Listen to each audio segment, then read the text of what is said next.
Hi guys, it's ERInteractive here with our first video review. This is what we're going to be doing, reviewing computing technology and stuff like that since tomorrow. Yeah, let your brains figure that one out. So today we've got a Radeon HD 6850 and I'm just going to pass you over to my partner here, Elliott Reynolds, just to go over the basics of the card.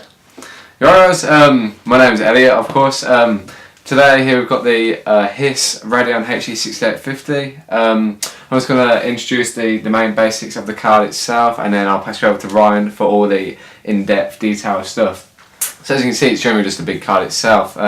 You need a big case, and you'll see an image of how big the card actually is in the actual case, which the case is generally a gaming case and it's rather large, as you'll be able to see.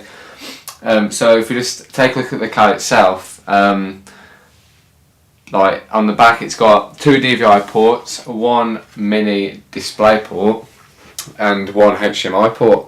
Okay guys, as you just saw, I'll just explain to you what the ports on the back. It's a generally big card taking up two of the ports on the back. I'll just get on to some of the basic details of the card itself. It's got a memory of 1GB GDDR5, which is normally a box standard for a gamer's graphics card. Normally intense gamers go for 2GB, which obviously can handle all the games at the minute, and so can this one. It can handle full 1080p via the HDMI cable, which then on the back is a HDMI 1.4. It then also uses a PCI x16 express slot, which is normally found on most motherboards up to date bought nowadays. So if I just pass you over to Ryan to explain the more in-depth stuff. Yeah, right, so I'm just going to move the box out of the way and we're going to get into the real nerdy stuff of this card and how awesome it is actually. Do you want to zoom in? Let's bring it down, guys. Let's come on, let's all get friendly. First off, before we get into the proper nerdy stuff, I'm just going to talk about what it looks like. One thing that I really like about this card is on the back, I don't know if you'll be able to see on the camera, but it's actually like a really nice grey charcoaly colour where the display ports are, and it's really nice. Although you don't actually see that when it's on the back of your computer, it is really nice. It's got a nice liquid blue coloured fan, see-through. Again, you don't see it because the way it fits into the case is like this, and it goes upside down, so you don't actually see the blue fan. It's got cooling in there. You can see everything, all the pipes and everything, and the heatsink and whatever you want to call it. I don't really know the proper name for it, but it's got cooling in there. It doesn't really get that hot. The highest I've had it is probably 59 degrees Celsius, and that's at playing Battlefield 3 on Ultra. That's highs, but usually when I'm just gaming normally and when it's put under pressure, it usually sticks around the 30-40 degree mark. Doesn't really get that hot, and it's a good buy actually. So now we're going to get into the nerdy stuff, the proper nerdy stuff of this. So one thing we haven't mentioned yet is, like most basic graphics cards, it takes up a 6-pin Molex. I think is this the Molex? Yeah. Yeah, and then you need two of them, and it converts it to a 6, and then just plugs in and powers the beast. So yeah, it's got a 775 megahertz engine clock. It's got 128 gigabytes per second memory bandwidth, which is a maximum that the card can go. It's described as high definition graphics, which has DirectX 11 support with a shader module 5.0, a Direct Compute 11, programmable hardware tessellation unit, accelerated multi-threading, HDR texture compression, order independent transparency.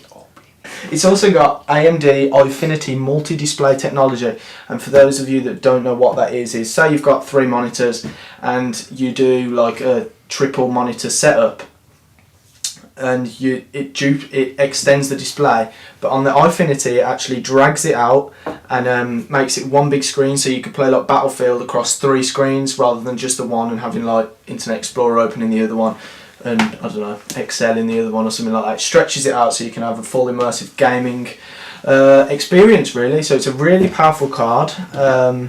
It's a really nice box. Where did I put the box? Really nice box, really well packaged. There was like nothing wrong with it when I got it. It was perfect, and yeah, I ripped the box trying to get into it in excitement. So yeah, if you just want to have a look around the box there, just all the information I've read out really. Yeah, a really good company as well. HIS, definitely recommend them. They've won lots of awards for gaming and everything like that. So yeah, basically we're just going to show you now some shots of it doing 3D benchmarks and stuff like that. Just run through all that, and we'll be back in a minute just to enjoy the little clips, and we'll pop some music on and enjoy.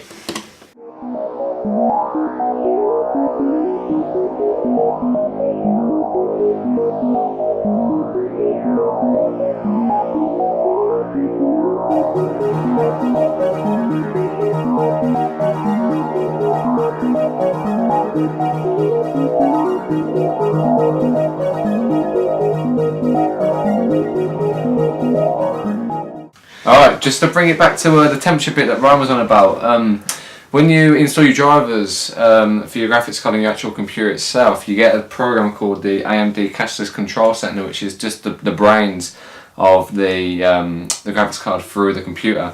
And you can actually go in and actually see what your graphics card is actually doing, and see the temperatures, the memory clock, etc. And you can actually override.